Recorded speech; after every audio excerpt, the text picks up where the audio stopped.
안녕하십니까, 유정 원사입니다. 네, 우리가 지난 시간에 사무엘상 20장을 읽었는데요. 그러면 오늘은 이제 21장을 이어갈 차례인데, 사무엘상 21장 대신에 오늘은 시편 개론을 보도록 하겠습니다. 왜 시편이 갑자기 여기서 나오나 하는 분들도 있을 텐데요.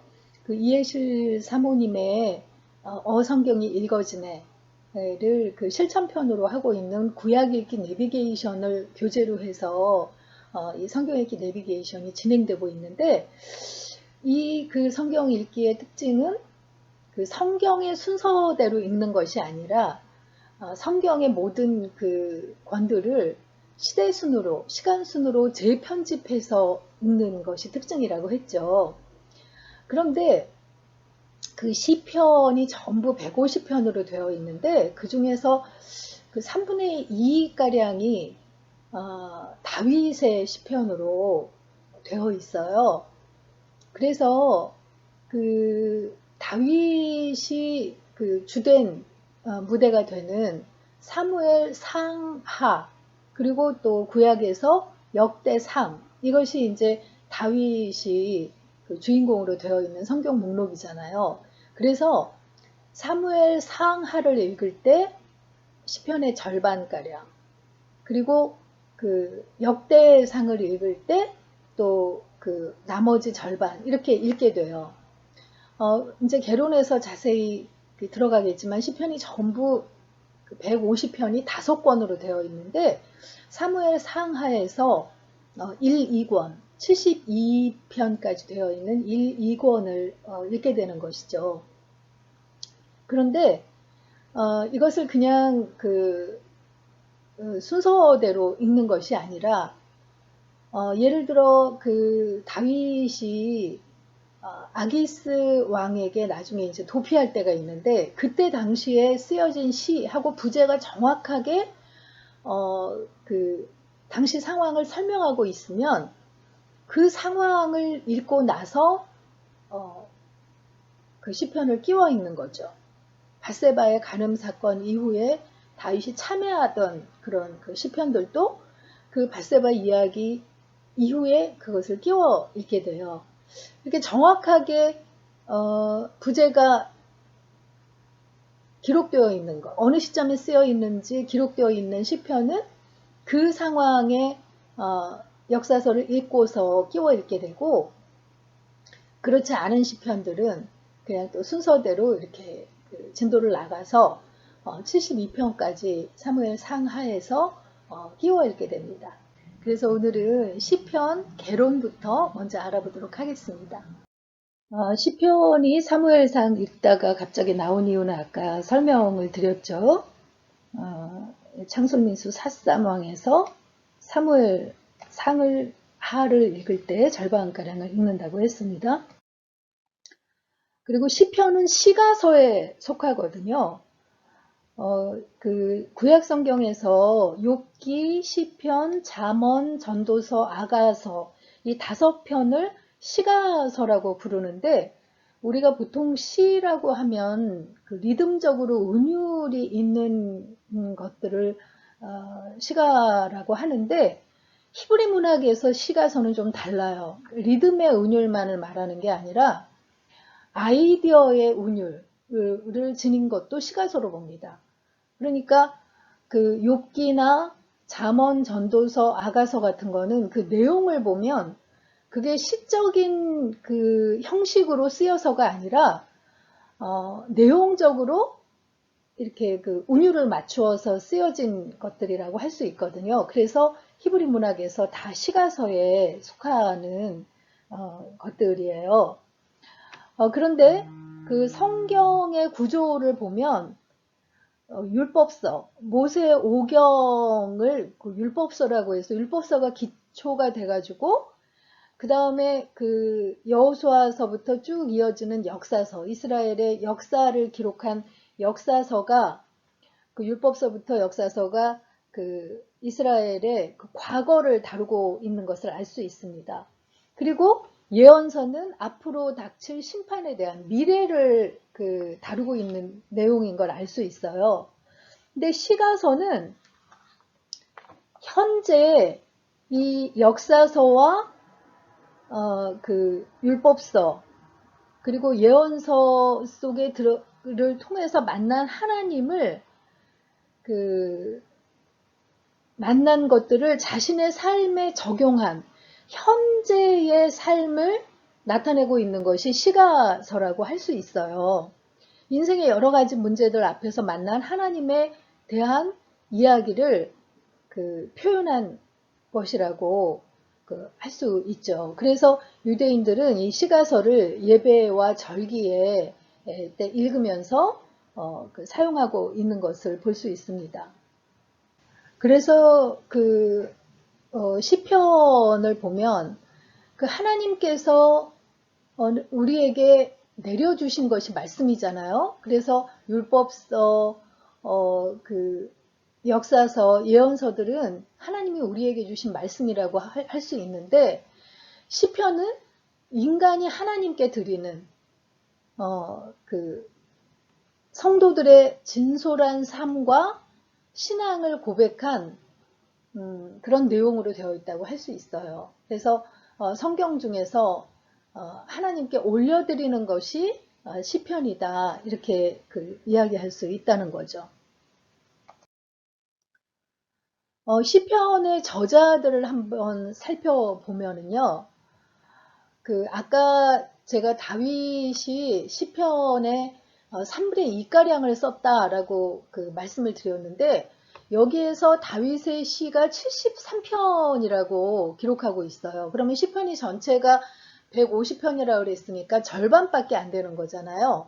그런데 제가 왜 3분의 2라고 했냐면, 중간에 고라자손의 시편이 10편가량이 있는데 이것이 고라자손이 직접 쓴 것이 아니라 내용적으로 볼 때 단어라든가 시의 형식이라든가 이런 걸 보면 다윗의 시로 보는 경우가 많아요. 그래서 다윗의 시를 고라자손들이 찬양하려고 편집한 것이다 이렇게 보는 경우가 있거든요. 그래서 또 무명의 시 중에서도 그러니까 다윗이 썼다고 부재분명하게 밝히지 않은 시 중에서도 다윗이 쓴 것 같은 시들이 많기 때문에 한 3분의 2가량이 다윗의 시라고 제가 말씀을 드린 거예요. 그리고 가장 먼저 쓰여진 시편으로 시편 90편이 모세의 시라고, 그래서 우리가 신명기가 끝날 때 모세가 죽었을 때 시편 90편을 먼저 끼워 읽었어요. 그러니까 가장 연대가 빨리 지어진 시고 모세도 시편의 저자에 들어가는 거죠. 그리고 솔로몬이 쓴 시가 2편이 들어있고요. 아까 말씀대로 고라자손. 고라는 우리가 출애굽기 때 모세에게 대항했다가 땅이 갈라져서 징계를 받은 사람이잖아요. 그런데 그의 자손들, 그의 아들들은 죽지 않았어요. 그의 고라의 세 아들들이 죽지 않고 하나님께서는 죄를 저지른 사람만 죽이지 이게 연좌죄를 적용하지 않으시거든요. 그래서 그의 자손들이 후대에 이렇게 하나님을 찬양하는 레위인으로 활동하고 있는 것을 볼 수 있는 거죠. 그래서 고라 자손들이 10편을 저자로 기록이 되어 있고, 또 아삽과 헤만과 에단이라는 이 세 사람은 다윗 시대의 찬양 대원들, 다윗 시대의 악장들이었어요. 찬양대의 악장들이었어요. 다윗이 하나님 앞에 성전을 지어드리기 원했지만 지어드리지 못했잖아요. 그 아들 시대에 솔로몬 시대에 지어지게 되는데, 그렇지만 그 성전에서 찬양을 올려드릴 찬양 대원들을 아주 조직을 다 정비해 놓은 걸 볼 수 있거든요. 그래서 그때에 전문적으로 하나님 앞에 성전에서 찬양하는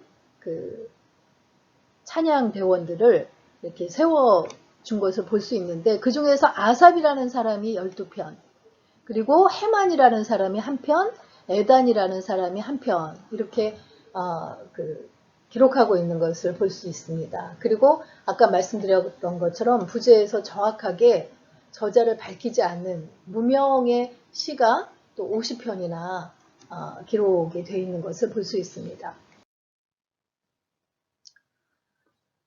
그리고 시편의 구조를 저희가 보면은요, 앞서도 제가 간단하게 말씀드렸지만 시편이 전체 150편인데 그 150편의 시편을 5권으로 분류했다고 말씀을 드렸어요. 이 150편을 5권으로 나눈 이유는 모세 오경이 창세기, 출애굽기, 레위기, 민수기, 신명기 이렇게 5권으로 되어 있잖아요. 그것을 본따서 5권으로 만들었다 이렇게 이야기하고 있어요. 그래서 어떤 학자들은 그 내용적으로도 그 모세 오경과 이렇게 연결되는 그런 내용으로 이렇게 분류를 하고 있는 경우도 있어요. 근데 1권은 1편부터 41편까지, 2권은 그 다음부터 72편까지, 그리고 그 3권은 89편까지, 4권은 106편까지, 5권은 마지막 150편까지로 되어 있는데 우리가 사무엘 상하에서 끼워 읽을 거는 1권부터 2권, 그러니까 72편까지의 시편을 먼저 끼워 읽게 됩니다. 그런데 중요한 거는요, 이 각 권이 끝날 때마다 1권, 2권, 3권 이렇게 우리 성경에도 보면 이렇게 권수를 기록해서 구분해 놓고 있는 걸 볼 수 있는데 각 편의 마지막 시편은 그러니까 41편, 72편, 89편 이런 그 마지막 장들은 영광송으로 끝맺고 있어요. 그러니까 할렐루야가 들어가거나 하나님 앞에 영광을 올리는 그런 내용으로 끝을 맺고 있는 걸 볼 수 있습니다. 앞의 내용하고 상관이 없어도 끝부분에 그렇게 끝을 맺고 있는 걸 볼 수 있어요. 그렇게 5권으로 되어 있는데 전체적인 150편에서 시편 1편과 2편은 시편 전체의 서론 노릇을 하고 있고요. 그 5권 중에서도 그 마지막 146편부터 150편까지의 5편은 할렐루야시라고 해서 할렐루야 하나님을 찬양하는 그런 내용으로 구분이 되어 있습니다. 그러니까 각 권의 마지막도 할렐루야가 들어가서 영광 속으로 끝을 맺고 있지만 시편 150편의 마지막 부분 5편도 할렐루야시로 이렇게 구성되어 있는 걸 볼 수 있어요. 그리고 그 앞에 성전을 올라가는 노래 해가지고 15편이 그 순례시라고 그래서 성전을 올라가는 노래로 이렇게 중간에 끼워져 있는 그런 구조로 되어 있는 것을 볼 수 있습니다. 그리고 그 시편의 그 유형을 보면요. 시편은 그 여러 가지의 그 종류로, 유형으로 또 나누어 볼 수 있다고 할 수 있겠어요. 왜냐면 아까도 말씀드렸듯이 사람들이 인생을 살아가면서 여러 가지 문제를 만나면서 그 안에서 경험한 하나님을 표현한 것이 시편이라고 했잖아요. 그래서 그 하나님 앞에 어떤 굉장히 도움을 요청해야 할 그런 그 어려움을 만날 때, 그럴 때는 탄식시를 올려드리게 되고요. 탄식시가 굉장히 이 시편의 그 150편 중에서 많은 부분을 차지하고 있습니다. 그리고 하나님을 그 찬양하고 싶을 때 그 찬양의 이유라든가 그 찬양하게 되는 그 과정에 대한 설명이 따르는 그런 찬양시가 있고요.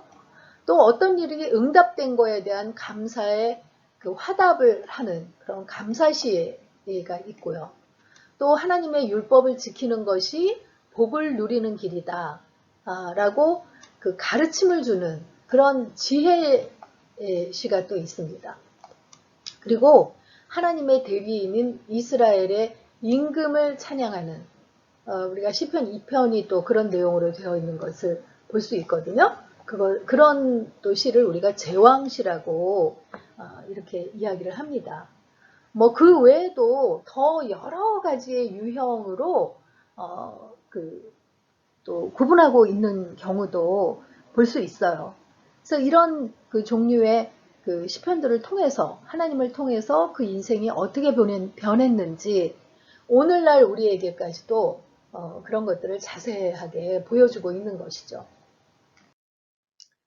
그리고 그 시편에는 그 표제들이 그 붙어 있는 경우가 많아요. 모든 시편에 표제가 있는 것은 아닌데 그 시편에 그 표제가 있는 경우에는 표제를 잘 읽어보고 내용을 읽으면 훨씬 그 내용이 잘 이해되는 것을 볼 수가 있어요. 왜냐하면 그 표제에는 누가 그 시를 썼는지 저자가 표기되어 있는 경우가 있습니다. 예를 들어 다윗의 시, 뭐 고라의 시, 아삽의 시 이렇게 저자가 표현되어 있고요. 그리고 역사적인 그 사건을 그 배경을 설명하고 있는 경우가 있어요. 그러니까 예를 들어 다윗이 압살롬을 피해 도망갈 때 부른 노래하고 그 역사적인 사건이 기록되어 있는 경우가 있어요. 이런 시편인 경우에는 우리가 그 역사적인 배경이 그려져 있는 그 역사서를 읽다가 이제 중간에 끼워 읽게 되는 거죠.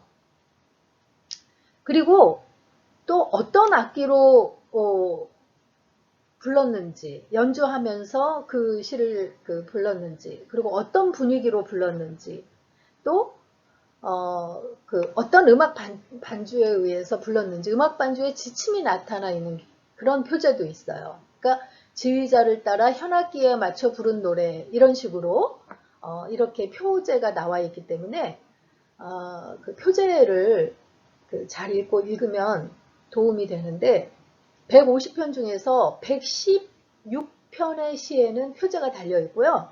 34개의 시편에는 그 표제가 달려 있지 않은 것을 볼 수 있습니다.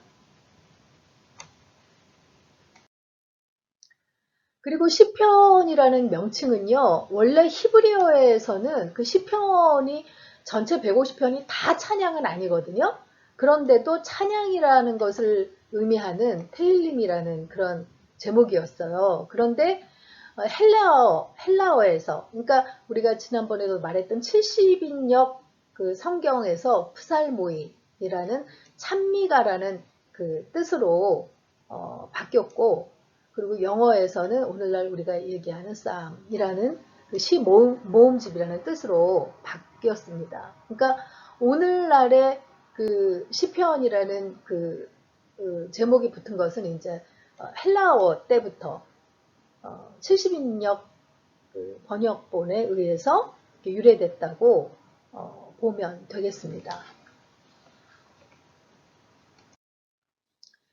그리고 시편의 시적 형식을 한번 보면요. 보통은 두 줄이 짝을 이루어서 같은 의미를 전달하는 경우가 많아요. 그러니까 아까도 히브리 문학에서는 그 리듬을 따르기보다는 그 아이디어의 운율을 따르는 경우가 많다 했는데 시편에서도 그런 그 경우가 많은 거예요. 그러니까 이렇게 뭐 시적인 표현으로 운율도 맞추는 경우가 있지만 그 아이디어로 그 내용으로 운율을 맞추는 경우가 더 많다는 거예요.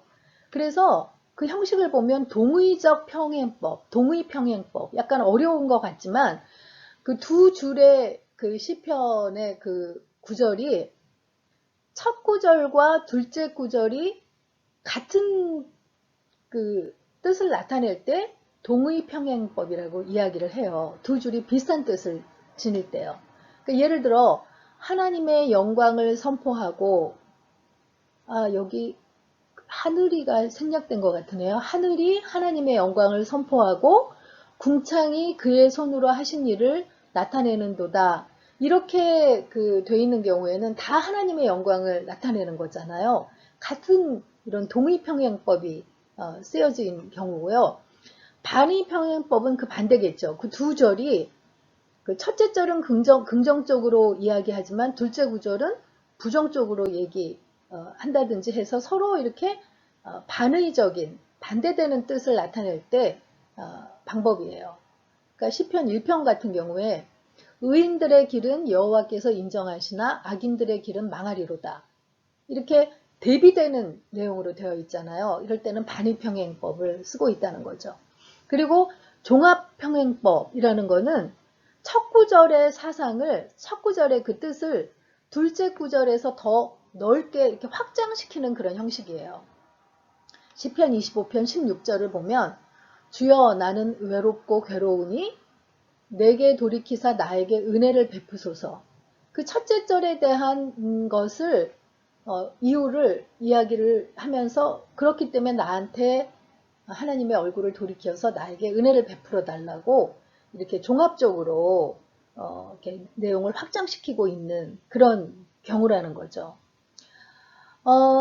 뭐 이렇게 어렵게 우리가 이걸 우리가 시편을 읽을 때마다 이런 거를 그 형식을 구분하고 할 필요는 없잖아요. 근데 이 정도는 알면 좋을 것 같아요. 시편은 두 구절씩 짝을 이루어서 어떤 내용을 더 강조하거나 또 반대적으로 이렇게 하면서도 그 뜻을 더 분명하게 하려는 두 구절씩 짝을 이루면서 그 내용적으로 그 나타내고 있는 경우가 많구나. 이 정도만 알아두셔도 될 것 같아요.